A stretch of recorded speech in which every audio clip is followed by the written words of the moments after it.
Hello, hello! My name is Callista, and welcome back to When the Night Comes.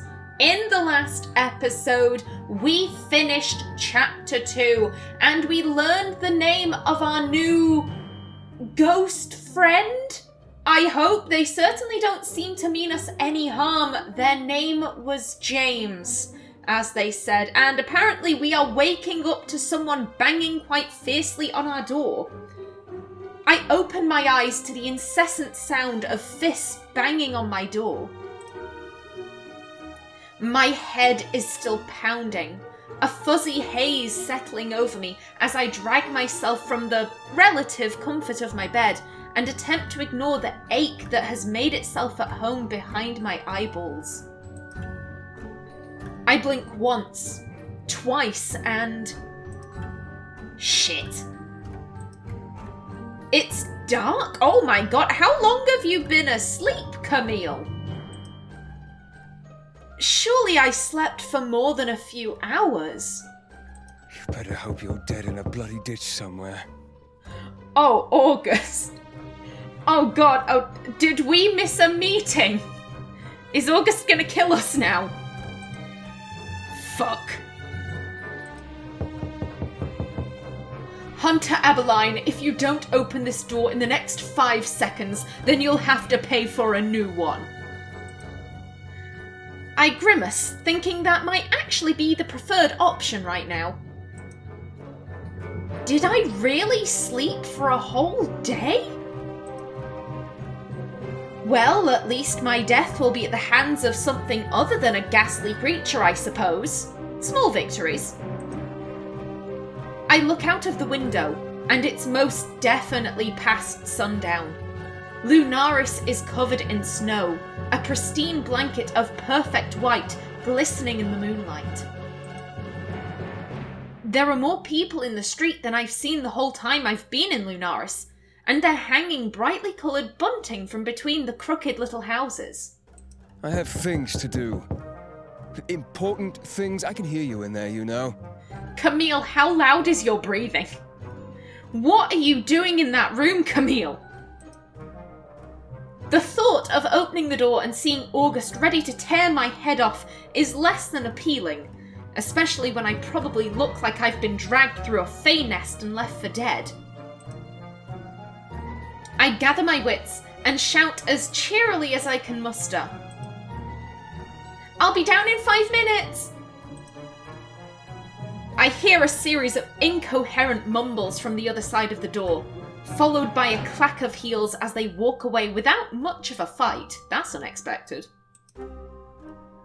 I get the feeling I'm in a lot of trouble. Wonderful. The Wolf is full to the brim with red-faced patrons, all wearing far fancier outfits than the usual uninteresting garments they tend to sport. I also see August scowling in the corner, but I almost don't recognise them out of their uniform. Given the bunting and the outfits on display, is this some kind of, like, a party or festival or something? They spot me, and I can almost feel my blood freezing as that ice-cold gaze fixes upon me. We thought you were missing.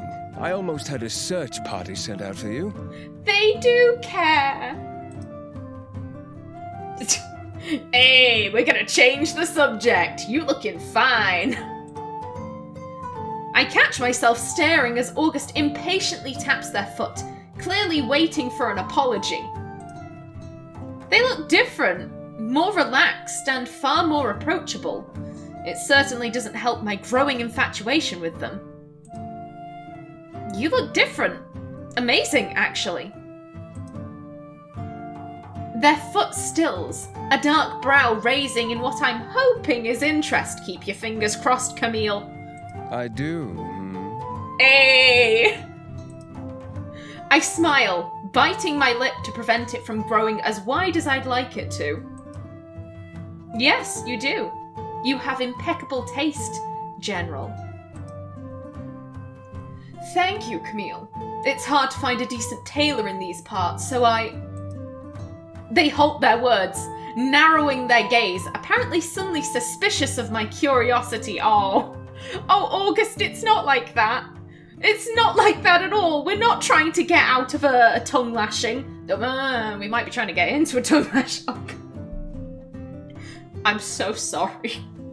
I'm so sorry for the sexual harassment. Flattery will get you nowhere. And certainly not on a day where you've shown yourself up so horribly. What is going on today? I'm really sorry. I didn't do it on purpose. They raise their hand, silencing me. I don't want to hear it. If you had attended this morning's meeting, you would know that there's quite an important event happening this evening. We don't have much time, thanks to your tardiness, so please bear with me while I explain. We are in the middle of a crisis, yes, but the Lunar Festival is unavoidable. Harry thinks that if we postpone or cancel it, the town will erupt into chaos. Oh. They need stability more than ever right now, and the last thing we need is more panic. Lunar Festival? A festival? While there are horrible murders being committed? Trust me, I know. It's abhorrent, to be quite honest. It's a yearly tradition that's been around for centuries, one that Harry holds dear. He's been distant lately. We need our leader back. And if this helps, then I'm willing to play along. And I expect you to do the same. No questions asked, understand? Understood. I hardly agree, and I have more than enough on my mind that I need to figure out. But the look August is giving me tells me I have little to no choice. I ponder their question for a little longer than necessary for dramatic effect, feeling them growing impatient. Absolutely anything you need. They relax at that, their pretty eyes bright as they stare me down. Good. And between you and me, I personally think it's a complete and utter waste of time and resources, especially in the middle of such a crisis. I get what you're saying, August, and they do have a point. There are these awful murders going on, you know, is now really the time to be celebrating, but on the other hand, the town has been so low, everything has seemed so dire, that giving them, you know, like a little bit of hope, a little bit of like jovial spirit and all of that, it might really perk up the town. Then again, a festival is the perfect place for a murder. You know, people are kind of scattered, no one's really paying too much attention to their surroundings. Now would be the perfect time to pick someone off. Admittedly, the townsfolk don't really have anything to worry about. It's the hunters who should be concerned. They sigh heavily, shrugging as if they've already admitted defeat. Alas, it's important to Harry that we stick with said tradition and show the people of Lunaris that everything is exactly as it should be. But things aren't exactly as they should be. So just forget about the horrible murders and my sworn duty to protect and serve the people for a night then. Yes, you've got it. And I don't have a choice. Do you ever? Point taken. A rather loud cheer rings out from the doorway, and August grimaces, running a hand over their face. The festival itself takes place in the market. Please represent us well, Hunter. All eyes will be on you. And this is the perfect opportunity for you to introduce yourself to the town. Or the perfect opportunity for Camille to make a fool of herself. Then they look me up and down, apparently unsatisfied with my presentation. You'll want to change into something a little more interesting, and I suggest you find someone to escort you. It would look a little odd having you wander around by yourself. We have to show solidarity. Oh. Stay with August, find Alcar, find Ezra, find Finn, find Omen, find Piper. Ooh. Oh, I can't make this choice now. To be fair, none of them have the hearts. So I don't think this is the game locking me into a romance. Oh, I don't know. I like all of them. Also, I have learned the other polyamorous couple is Alcar and Omen. Thank you for the hint, Tabby. Thank you very much. Ooh. I'm kind of inclined to stay with August. I don't, out of all of them, it is kind of a choice between August and Finn. They're the two I'm most drawn to. It is because of their voices, I'm not gonna lie. However, you'd assume that Finn would be hanging about with Ezra. And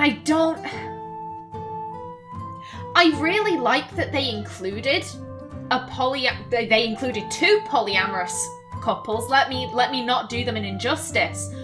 I think it's really cool, but I also feel like I'm intruding on a relationship. Personally, I am very monogamous. That's what I like. I'm a very jealous partner. What can I say? I do not like sharing my partners. That's not something I'm interested in. So as much as I love Gideon Emery, I feel like I'm intruding on the pair of them, and that feels rude to me, so I'm inclined to stick around with August. Can I not just stay with you? Surely you're the best person to show me around. They sigh heavily, contemplating my suggestion with narrowed eyes. That sounds reasonable, I suppose. August retrieves a rather extravagant fur coat from the hook near the doorway and turns on their heel to raise a brow at me. Fancy, okay. I must stop by the office for something first. Get changed and wait for me outside. Yes, General. I take a deep breath before heading back up to my room to find something that August may possibly deem interesting. When I've changed into something a little less comfortable, I brave the chill and head for the enforcement headquarters. I stand and wait outside as instructed, but considering August didn't seem to have much time for me to explain my lateness, they're taking their sweet time inside. The cold is biting, snow still falling around me, a light dusting settling in my hair and upon my shoulders. I sigh, teeth chattering as I lean back against cold stone, rubbing my palms together in an effort to generate even the slightest bit of warmth. The town looks enchanting beneath the lush blanket of white, and the distant sound of music and laughter makes me feel strangely at home. I wait a little more, withstanding the cold and boredom as long as I can. August doesn't seem to be appearing anytime soon, so I decide to head inside. Oh. Well, what is this then? The winding corridors are quiet and dark, and an eerie blue light catches my eye as I turn the corner to find August's office. There's an unnerving buzz, a low electric hum. A dull glow radiates from the walls that surround their door, as well as the door itself, and there's a formation of strange, messy lines vining against the plasterboard and wood. I can hear August moving around inside the office, and my momentary panic that they're in trouble subsides. I sense no danger here, just power. Magic. Which, yes, we're gonna go in! It's speaking to me in the faintest of whispers, and I find myself transfixed. I reach out with a little thought and push the door open. Oh, wow. Flippin' heck. The sight I'm met with is nothing short of incredible.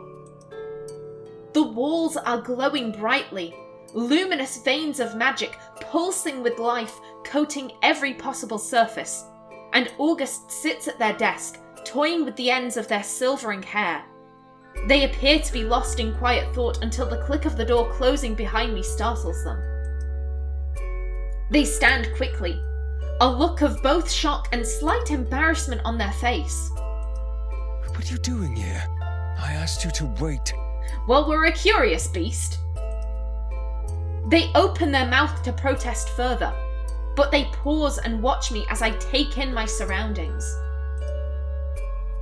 I've never seen anything like this. I walk over to the roaring fireplace, reaching out to run my fingers over the elegant patterns that surround the mirror that sits pride of place above the fire. I feel a delicate shock sparking through my fingertips as I make contact, but I don't pull away. Instead, I trace the swirls and the curves, closing my eyes and drowning in the feeling that flows through me. I feel alive, impossibly connected to something or someone. August draws nearer to me, a bright flush painting their cheeks and the tips of their ears, even sweeping across the top of their chest. They pause again, taking a deep, shuddering breath as I continue to follow the path of the magic. They close their eyes for a brief moment, and when they open them again, they appear more relaxed. They join me in looking at the patterns, their brow furrowed. I spend so much time here pouring everything I have into my work. Thanks to that, my magic, it's been a little unstable lately. Don't worry, I'm sure it happens to all witches. They clear their throat, swaying as I remove my hand from the wall. They avert their gaze shyly. You're in there, Camille. You're in there. It's not dangerous. I just don't know how to make it stop. Then don't. They look at me with wide eyes, a small smile crossing their lips. That simple. I find it so shameful that I cannot control it. Oh, sweetheart. My fingers twitch at my side, and I feel a desperate urge to reach out and touch the bleeding magic again, as if I'm being compelled. There's no shame in being powerful. You should embrace it. It's just another part of who you are. Their eyes shine, a stunning mixture of vivid blue and swirling violet. Part of who I am. Huh. No one has said that to me in a very long time. Your magic is beautiful and unique, just like you. Their stare doesn't waver, and for the first time in their presence, I feel a certain sense of calm rolling off of them in generous waves. They take a deep breath and brush their hands over the front of their perfectly unwrinkled shirt. Thank you. I don't really know what to say. We'd better get going. And you know what? Whilst I'm here, I'ma just grab that because this was cute. I wait for them to grab their coat, and as I follow them out of the door, I turn to check on the magic one last time. It grows brighter for the briefest of moments, flickering and snuffing out like a dying star as August steps outside. The market looks incredible. It's alive with colour and full of smiling faces and laughter, and it's warm despite the bitter cold.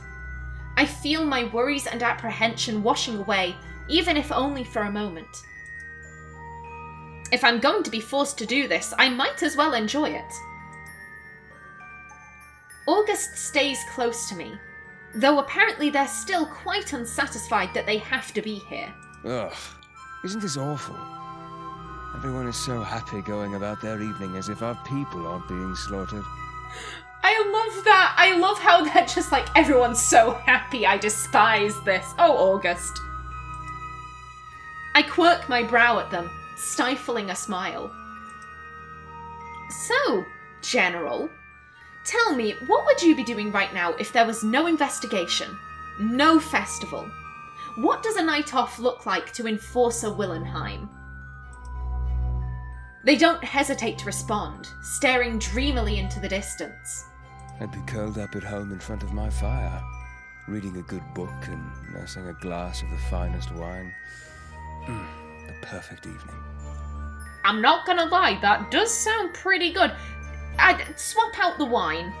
Swap out the wine for some cider or a gin, and I'm right with them.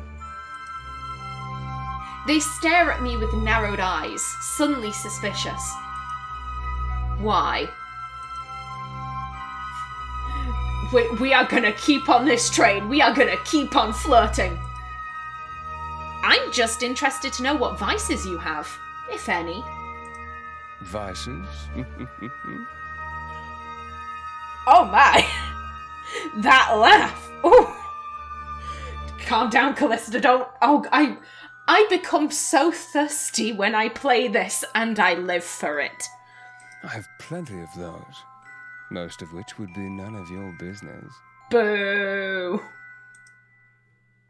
I laugh at the almost sultry tone of their voice, desperately wanting to press them further.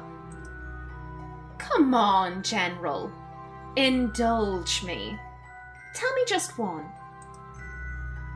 August bites their bottom lip, their eyes darting around, checking who surrounds us before they step closer. The sweet scent of lavender fills my nostrils as they lean closer. Their long lashes dipped and their lips parted. My breath catches in my throat. Not in a million years, Hunter. Why do you do this to me, August? Why do you do this to me? They pull away, entirely too pleased with themselves as they turn on their heel and stride deeper into the market. They pause, though, and they throw me a look over their shoulder. It's something mischievous that leaves me feeling like I might not be able to move. What are you waiting for? Come on, let us find a drink. Heaven knows I need one.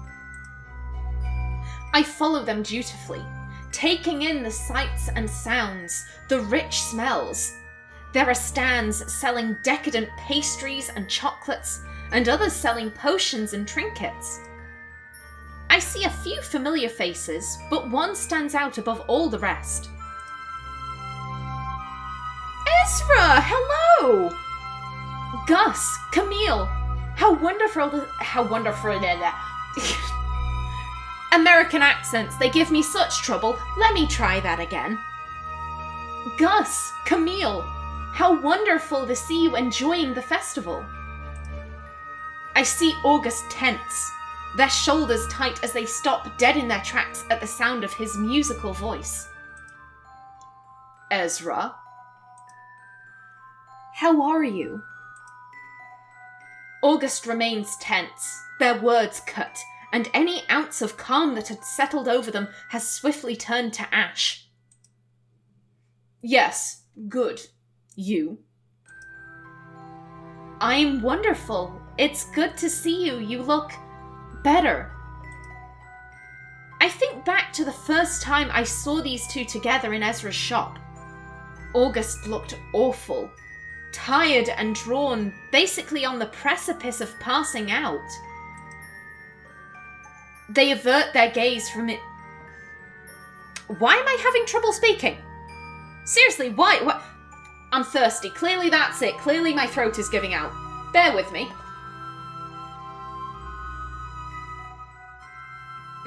Much better.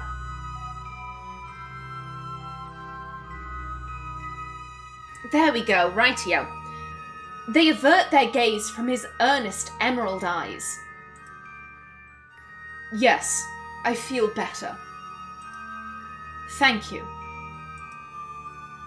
It's clipped, but it's something. Ezra offers me a sorry look and holds the goods he has cradled in his arms a little tighter. Oh, Ezra. He looks at August with such unashamed fondness that it almost hurts. It looks like he's almost longing for approval or something. August doesn't give it to him, of course. They're far more interested in anything else other than meeting the witch's bright gaze. I decide to make an attempt to sweeten the sour mood. Did you buy anything interesting, Ezra? Oh, nothing too exciting. They reduced the cost of goods during the festival, so I'm just stocking up on some things that I'm short of. August is clearly uninterested in attempting to initiate any further conversation, and the silence that hangs between us is uncomfortable. Well, I'd better go and find Finnegan and the others. He's off showing Omen and Alcar around, and that particular combination tends to be dangerous. Wish me luck, and I'll see you around. Bye, Ezra. Good luck. August takes a deep breath, watching the witch disappear into the crowds. They visibly relax once he's out of sight. Oh, this seems really personal. Oh, here's the thing, I want to know. I personally want to know what is going on with these two.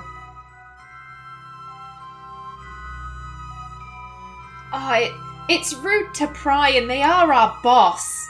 Technically, I mean, boss isn't the right word. They're our supervisor. God, wasn't I saying just earlier that Camille is a curious beast? If I've said she's curious, then she's curious. This tension between them baffles me, and I'm more than a little curious to find out what's caused it. I can't possibly fathom Ezra doing something to warrant August's obvious anger. All I've seen of him so far is that he is impossibly kind. I don't mean to pry, but what happened between you and Ezra? August purses their lips and narrows their eyes. That is prying, though, isn't it? What happened between Ezra and I is in the past, but guilt still lingers. On my part, anyway. He seems to care for you a great deal. August looks off into the distance, fiddling with the sleeve of their coat. He's always been a foolish boy, but caring for me after the way I treated him is by far his most idiotic choice. We've known each other for a long time, and I have my regrets. Fair. With a heavy sigh, they roll their shoulders, standing tall once more. Regardless, that's not something to be fixed at this moment. Shall we move along? Even if I wanted to press it further, August turns and continues in their search for the drink stall, giving me little choice but to follow. Their expression brightens exponentially as they spot a little wooden stall at the very edge of the market.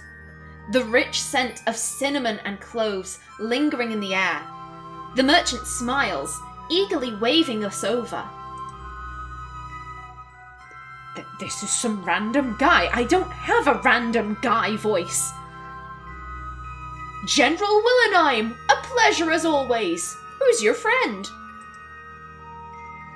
This is Hunter Abeline, who hasn't yet had the chance to enjoy your wonderful wine. They turn to me, their eyes bright. Clearly, wine is the way to their heart. I will remember this. Would you like some? I am never one to turn down a drink. Yes, please.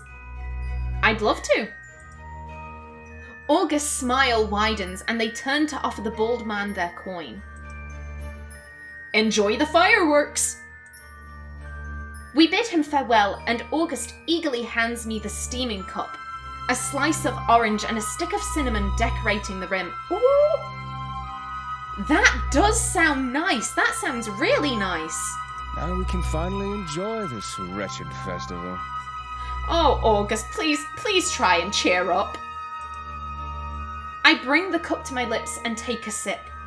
The liquid instantly warms my insides, the rich taste of it lingering upon my tongue. It's delicious! Thank you, August. You're quite welcome.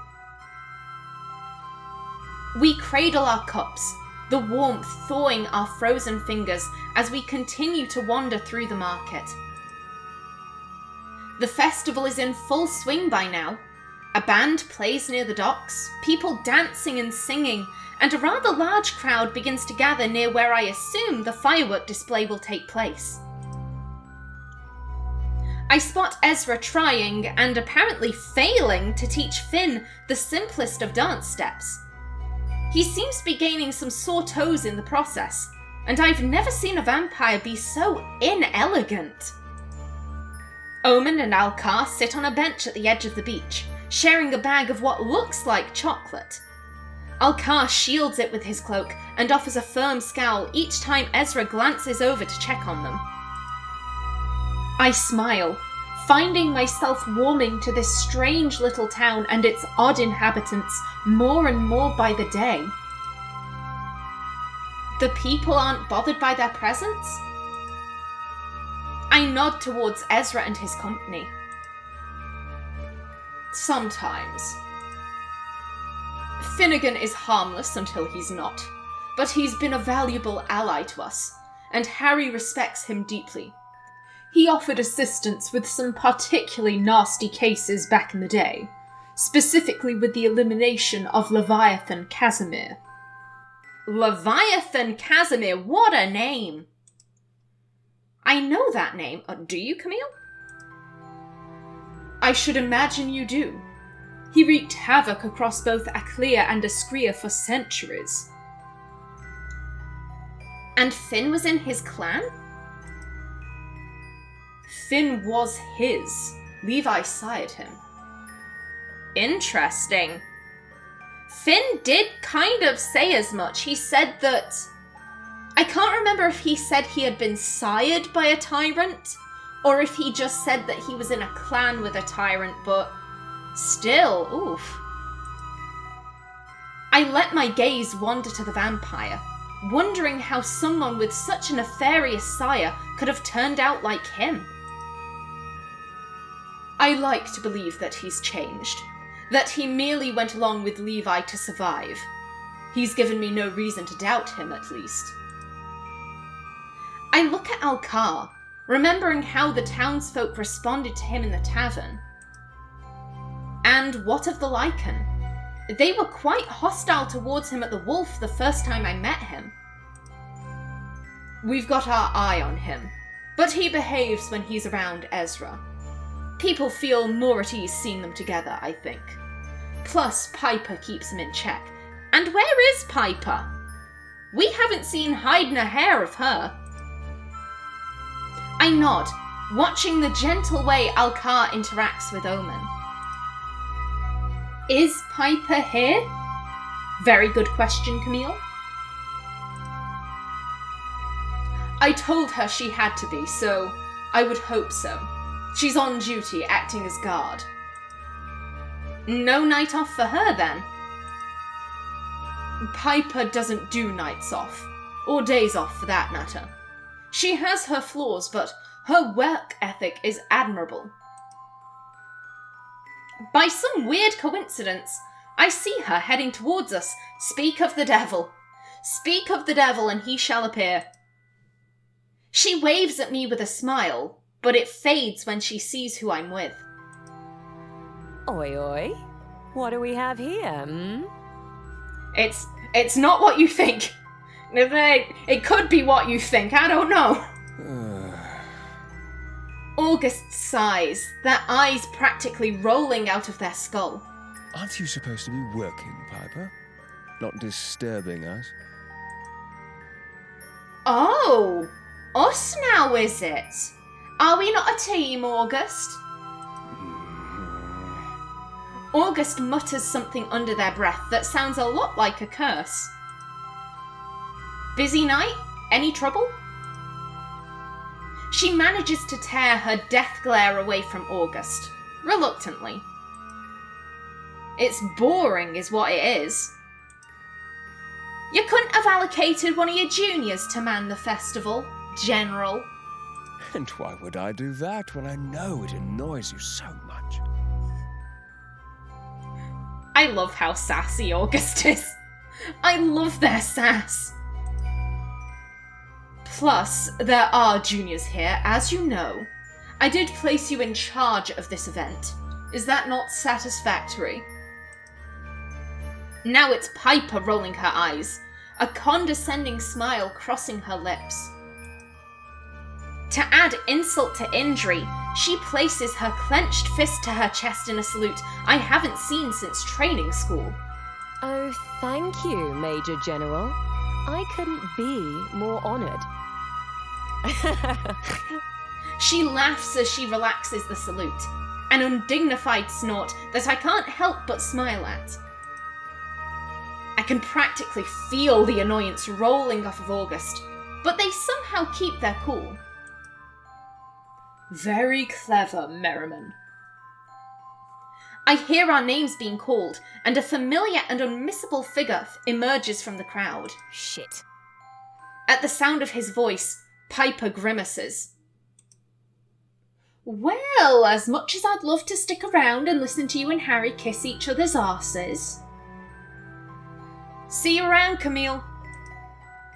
She clenches her jaw, offering August a goodbye through gritted teeth. Enforcer? A mere moment later, Harry takes her place, so I'm guessing Harry was the one who demoted her. It wasn't August, but they sort of went along with what Harry was saying. I guess if Piper and August have been working together for ages, you know, Camille mentioned that they're this kind of iconic duo. They're known all throughout Escria for being this kind of indomitable force. I think Piper would be extremely betrayed that, you know, why didn't August speak up for me? Why did they let me get demoted? I kind of feel that's what's taking place here. A mere moment later, Harry takes her place. How wonderful to see you enjoying the festival.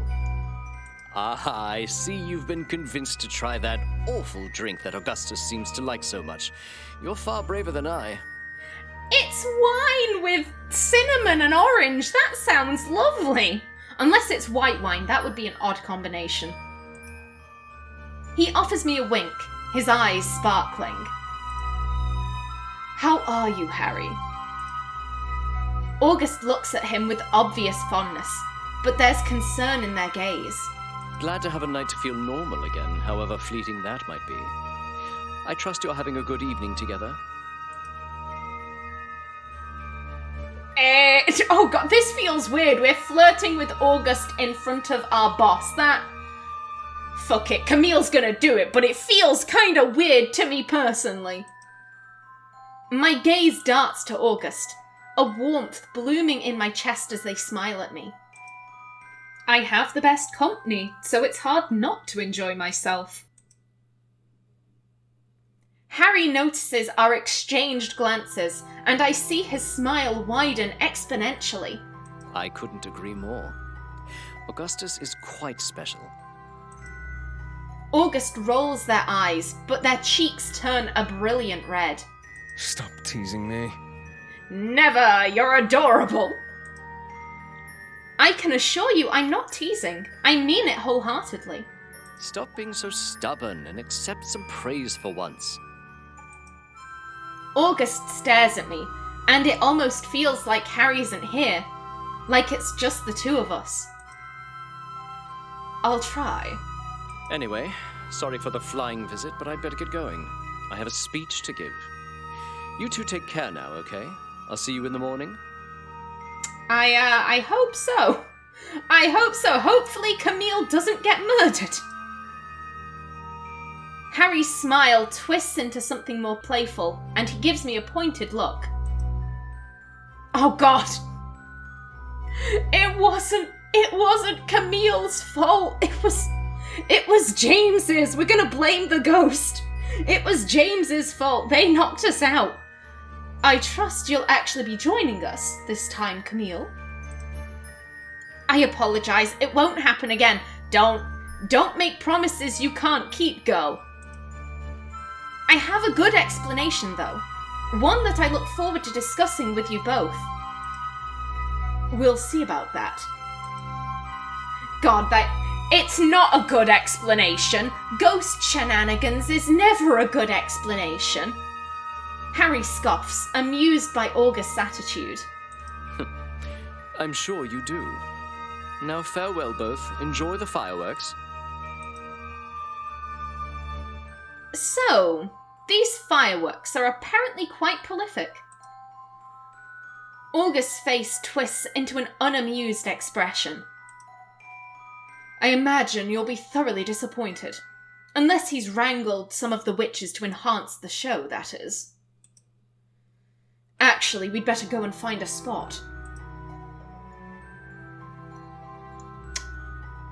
Oh, this is beautiful.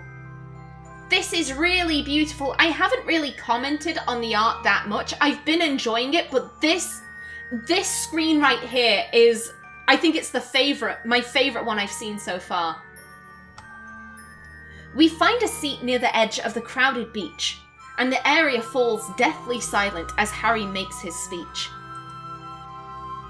He talks of perseverance, of community, and without directly mentioning the horrible things this town has had to endure, he inspires hope.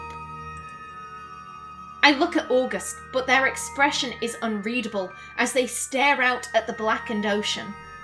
I can't help but wonder what they're thinking. Oh, we're gonna watch August. Hey, nice sound effects. The fireworks begin, an incredible display of vibrant colours lighting up against a sprawling canvas of shimmering stars. I smile as I hear the excited giggling of children and adults alike. But while those around us might be distracted by the vivid sparks, I find myself watching something else. Something far more beautiful. I turn to look at August, watching colours flash across their angular face, lighting them up in the most perfect way. I smile brightly as they turn to meet my gaze, and I feel a pull. Strange energy seems to thrum between us.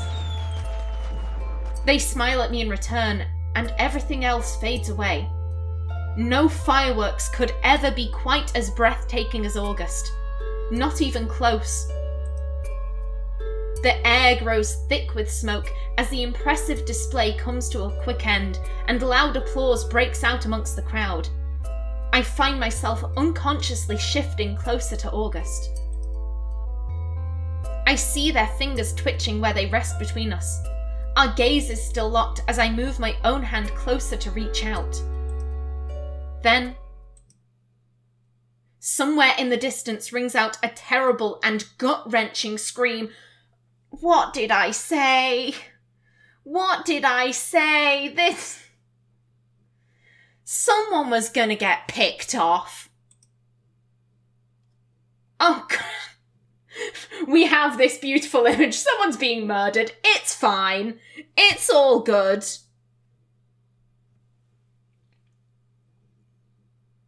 Warning. Any dialogue options labelled fight in this chapter will lead to scenes containing violence and gore. Player discretion is advised. Oh dear.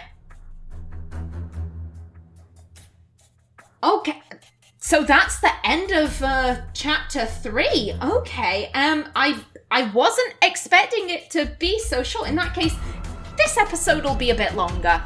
Alrighty then, I'm trying not to mix the chapters. You know, where a chapter ends, that's where I'll end the video. So, yeah, something very cute that turned into something rather horrific. In the next episode, can we save whoever has been hurt? Will we reach them in time, or has another murder been committed? You'll have to find out next Saturday, but until then, please remember to like if you enjoyed, leave a comment below, and if you wanted to subscribe, it would be very much appreciated. I've been Kallista. Thanks for watching, and see you in the next episode.